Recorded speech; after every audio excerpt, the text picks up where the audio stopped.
So, Arya, what did I accidentally do? Drain the pond. I almost completely drained the pond by accident, but it's a happy little accident because I planned by this summer to drain the pond anyways so that we could work on it. And I was doing some work with the excavator and bumped a pipe that turns out they had a drain system in place. And I was like, what? That's not how the pond was. It was way fuller than that. I can see like twice as much reeds. Yeah, so I don't know how many vertical feet it has drained, at least 4 feet. So we'll show you. Because we were still near the high mark for the winter for pond height, and it has drained. So the water level had been up above those dead reeds and now it's way below them. And basically in that far corner there's a drain pipe that I had dislodged the other pipes connected to it and caused it to drain, and the drain goes out the backside. So I'll take you over there, but this we can get a good look at the state of the pond. There's not as much garbage as we feared was down there. That's the good news. The garbage is basically hidden down near where James is, under those reeds. Looks like that's the only spot where the person who used to chuck garbage in here would walk down where James is and throw it there. So it doesn't look like the garbage cleanup is going to be a huge issue, but we do need to clean up the trees and reeds all around here and really tidy it up. And we've taken our time and observed this pond for well over a year now, and we've got a good idea of what we want to do with it, and it's going to involve some earthworks and changing it. The main thing I'm thinking about is the fact that the dam wall can be shortened because the pond never got near the top of the dam, and we would like to pull the dam wall down and widen it to make it less leaky. But also when we walk over to the pond from the yurt, you're basically kind of walking up a steep wall to get to it, and that's not ideal because we don't enjoy it as much. So those are the kind of things going through my head. What I need to do is come out here with a laser and pick a height where it's like, okay, our height for the dam is going to be this height on the laser, and then walk around and figure out how much we would have to excavate off of different points. To my eye, it looks like the dam goes uphill and that the back of the dam is the tallest point. And so that's the kind of thing we're figuring out. But I'll take you to a few points around the dam or around the pond and show you what's going on. So we're in the first week of April and we still have water flowing into the pond. Multiple places like this where spring runoff is heading straight to the pond. You know, this is coming from the east over where we've got the goats, pigs, and dogs. And if I walked around the pond, we would see multiple locations like that where there's still spring runoff heading towards the pond. You know, all this is wet with more water coming in every day. But I believe reliably every year, somewhere around, I don't know, June, this will dry up and we'll stop getting this surface runoff towards the pond. In the summer there was like one little spring like this. You think there was one still flowing in the summer? I think so, just yeah, one though. Even just looking down by your feet, that water's moving. Mm-hmm. And so, if you've seen our previous videos where we've showed the pond, we've always had an active leak on the back of the pond. And what I'm now confident is happening is every year the pond would fill up and the leak would run harder and harder based on the height of the pond, and it would hit an equilibrium point where the flow in of spring water was equal to the flow out of the leak at the back of the dam, and that set our pond height. Now that I dislodged that drain, I set a new pond height of the height of the drain. And best I can tell, the pond is still 2 or 3 feet deep past the drain. But I need to get down there and confirm that. But it is a no-go zone right now. There's just mud that is very hazardous to get your boots stuck in, and really be caught in a bad situation if I started just tromping around down there in the mud right now. So right where we're standing, I've been doing quite a bit of excavator work, and I'll show you that. I took some video of it. But I pushed over a great big cottonwood tree, and some of it is pushed into this future burn pile. Some of it's behind me here, where we might try milling a little bit of cottonwood someday. I was reading that it's a poplar species and it can be milled up for use as furniture and stuff like that, other uses for poplar. So got a couple cedars here, cottonwood, Doug fir there, and I hope to buy a mill this year and start milling this stuff, because lumber prices have gone crazy, and we have trees that we'd like to be productive with how we use them, so milling them up seems like the smart thing to do. And I've continued to work in this field where we cut down trees to free up the oaks. We've still been working in here. Got another pile ready to burn there to clean it up a little bit, and I'm thinking about running the tractor with my box scraper and the teeth down as sort of a rake to try to clean this up more. And the kids and I made a couple of big piles of brush in there that I think different places on the property we might make those so that when the dogs or the goats and pigs are in different areas, maybe they'll have a natural little shelter waiting for them. So we'll probably be making quite a bit of those and learning how to make them well to make cozy little spots inside. Okay, so I'm gonna walk you down to try to get a decent view of the drain. Okay, I'm standing right at the new edge of the pond, and this mud has dried out quite a bit in a few days, so that's good. So there's the drain, and you can hear it actively draining. And that noise also tells me that water's falling a decent ways down before it cuts under where we're standing to the back of the dam. But you can see they had rigged it up to hold that pipe, and then these pieces of pipe here, I now understand that they hadn't even glued them together. They were just all press fit and then leading up to this one with this honeycomb shape. And now I understand what the heck this honeycomb thing was.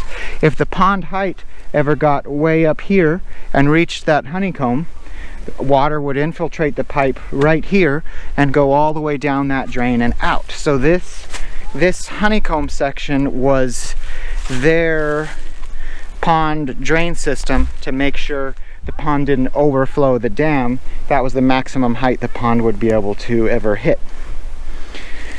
And now we're getting a really good look at the pond and can make a game plan for how to stop it from leaking like it always did. And now that we can stand back here, if you see just how much rock is in the dam wall, that is not good pond construction. If it's rocky like this all the way through, like I suspect it is, that's why the dam leaks, because water has found a path between all those rocks out the other side. And I'll take you to where the old pond leak was on the back side of the dam. Okay, for reference, I'll walk you with me. So we're on the dam, and now we're walking down the back side of it. Really happy with the grass and clover that came up when we threw seed on this, because this was pure blackberry on the back of the dam last year before we mowed it and worked on it. Okay, so those rocks, there was once a day where I dug back here for 3 feet or so, searching for a pipe or something that was the source of the water that always came out of here, and I never found it. And now I'm very confident that this is just the dam leaking, that there's no pipe there. And the reason I'm now completely confident about that is if I walk about 20-30 feet this way, this is where the actual built-in drain is located. I'll step down in here, and this is where the water is actually coming out.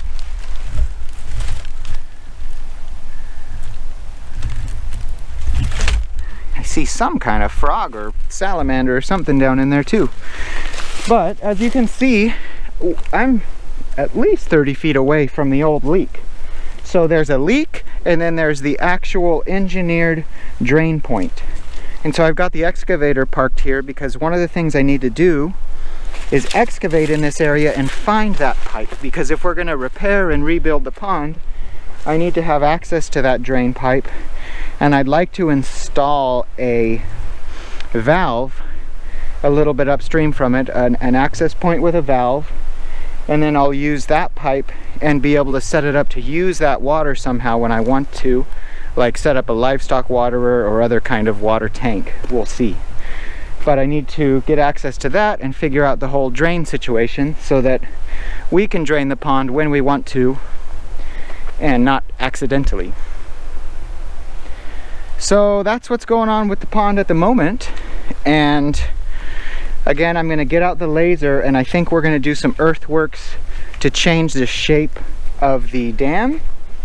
We also need to, I think what I want to do for an overflow system is just a point where if the pond is rising and approaching the dam wall height, then about 1 vertical foot before that, there'll be a point over there by Olaf where the water heads out that way and drains out that way instead of overflowing the dam. Because when you overflow the dam itself, it can start eroding and you can lose the whole dam to erosion as the water starts to rush out. So a lot of things to figure out is how to get rid of the trees that are growing into the dam, because that is not what you're supposed to do with the dam. The roots compromise the dam and make another point where you can leak. There's these 2 oak trees. One of them is a huge, beautiful oak tree. I hope to be able to keep it, but it's really close to the dam and we need to repair and widen out the dam there. So that oak tree either needs to go away or we need to drag soil right up against it. We'll see. But I think the closer of the 2 oaks definitely has to go, because we need to dig in to repair the dam leak. And I met with the excavator operator, a really nice guy who I'm planning to work with, and he recommended we trench at the foot of the dam. We trench it and then put in some bentonite clay to try to seal up the pond as well. So we've got a whole lot of work to do, but this is the year to do it. And if we invest the time and money into repairing and reshaping the pond, it would be really beautiful for years to come. So I'm excited to do that. What do you think, sweetheart? Yeah, I'm excited about that too. And we've got a lot to learn about plants that should and shouldn't be around the pond.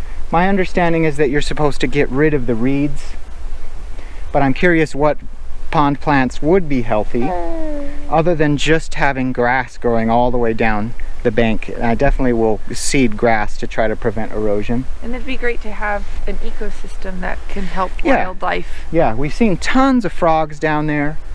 Redweed blackbird. A few ducks have been coming back, but we don't have regular ducks.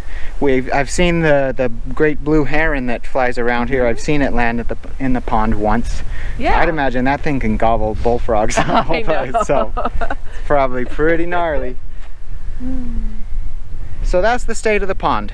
Looking a little ugly right now, but it's going to be beautiful later. Just like Garth the pig. He's looking a little ugly right now.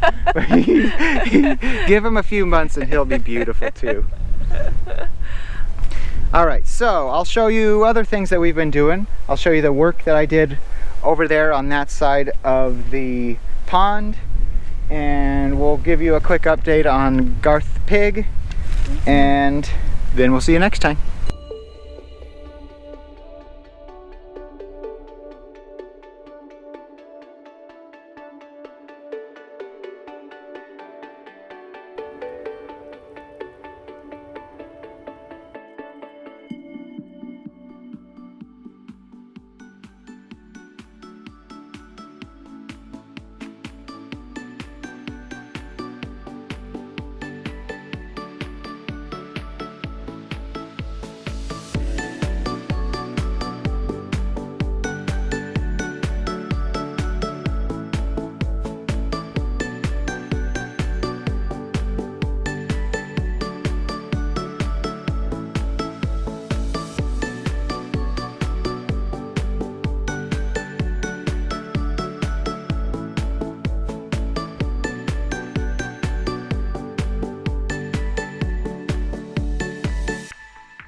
Like having fresh stuff to graze on, guys?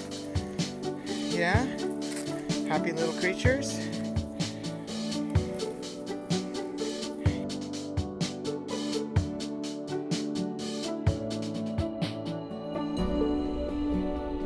Let's see if we can get them all.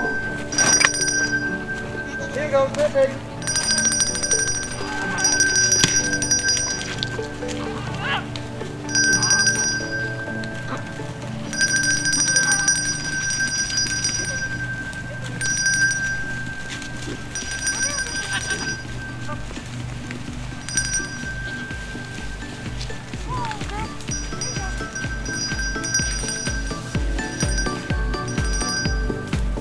There's 1, 2, 3.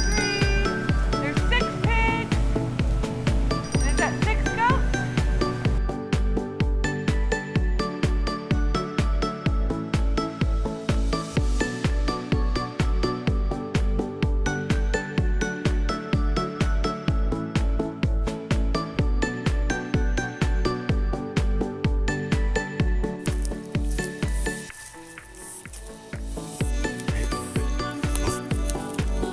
Garth, recovering. His face looks rough and looks like his hair kind of fell out at the worst spots.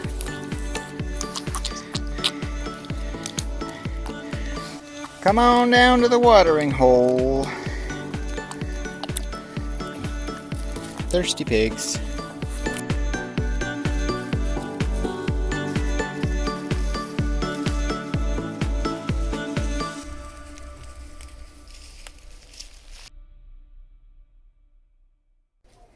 Shower time. Shower time. Yeah.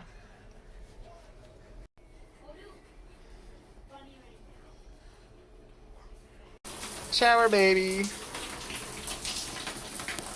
Shower baby.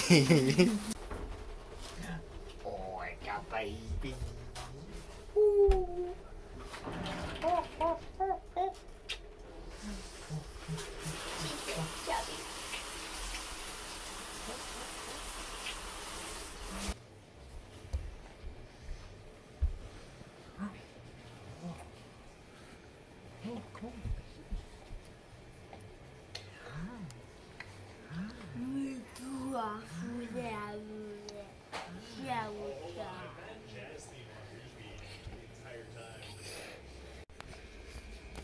Hey, baby. Hey, baby. It's only getting one discount. Huh? Wow. Hello.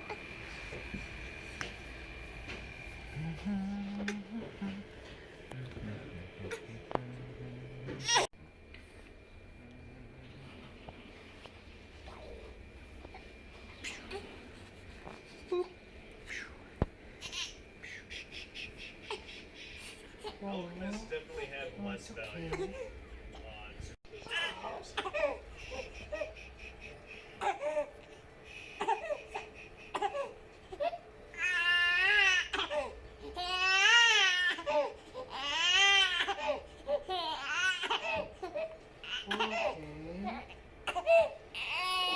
Yay, baby.